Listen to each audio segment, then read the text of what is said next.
Money. Money.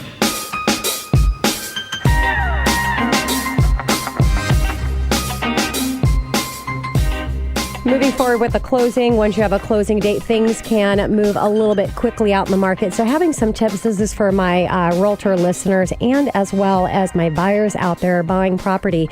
There are potential issues that can come up. It can delay things and things that can actually be addressed up front instead of waiting until they come up during the closing process. And this is related to possible property issues that may arise. So I want to list a few of them here for you today during my money chat. Unpermitted additions to the home.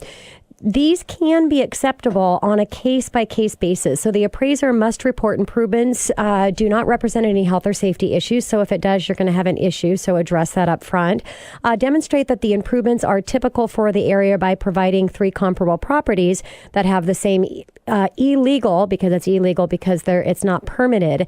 And that's common in the area. So that can be a challenging one. So you really need to look and make sure that you've got those comparables. Otherwise, you're going to have to get that addition permitted. So this can be a problem that could cause an issue with your financing. The closing happening. It must be on 1-unit properties only. So if you have multifamily properties that have additions, unpermitted additions, you're going to run into challenges there. So second thing I'd like to talk about is property location on private roads.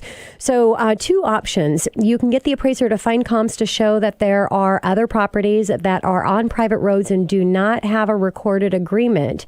And the appraiser must also need to state that this is common for the area and does not affect the marketability. Or you're going to have to make sure that you do have a recorded private road maintenance agreement. So that would be required. Everybody that has access to that road is going to have to sign the agreement, and it's going to have to address all of the requirements that are necessary for that. Appliance missing. In the home, properties without a full kitchen, working sink, stove, cabinets are not eligible. So you need to make sure that that's completed before the appraiser gets out to the property.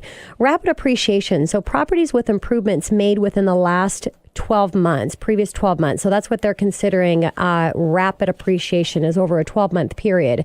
Exceptions on this can happen as well on a case-by-case, as long as it's non-arm's length transactions are not allowed. So that would be a buyer and seller that are related. So you would have an issue there if you were trying to close with rapid appreciation.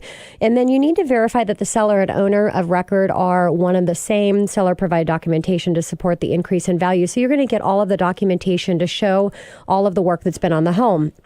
If there hasn't been work that's been done on the home to show why that property is increased in value, that's going to be an issue. So there has to be a reason why there was that rapid appreciation.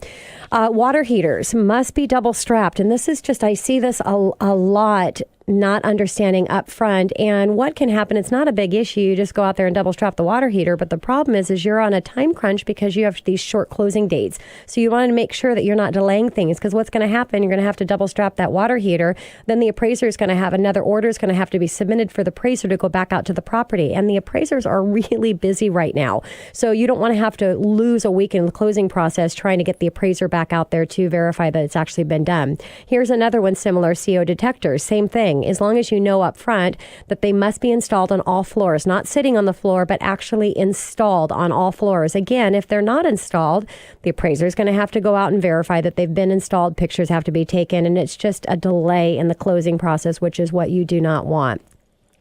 I want to go back to the rapid appreciation or property flipping. Now, conventional, there's no limit on property flipping. FHA, it is 90 days, and the date is based on the seller acquisition, the date legal ownership of the property. A new appraisal is always required for what would be considered under a property flip. Now, exception to the 90-day for an FHA or HUD property purchased by an employer or relocation agency in connection with the employee.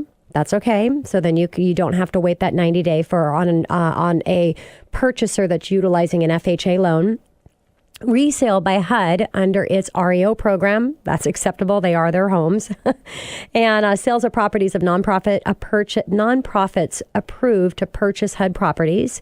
Next would be sale of properties acquired by the seller by an inheritance. That's an exception. And last would be sales of properties by state and federal chartered financial institutions.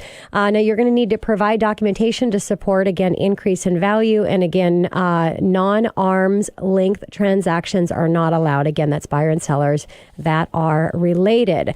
So that's my money chat today. Some just things to look out for. And any tips that you need on the closing process, that's the biggest challenge right now, is issues that come up during the closing process because of the short timeline. So feel free to reach out to the show.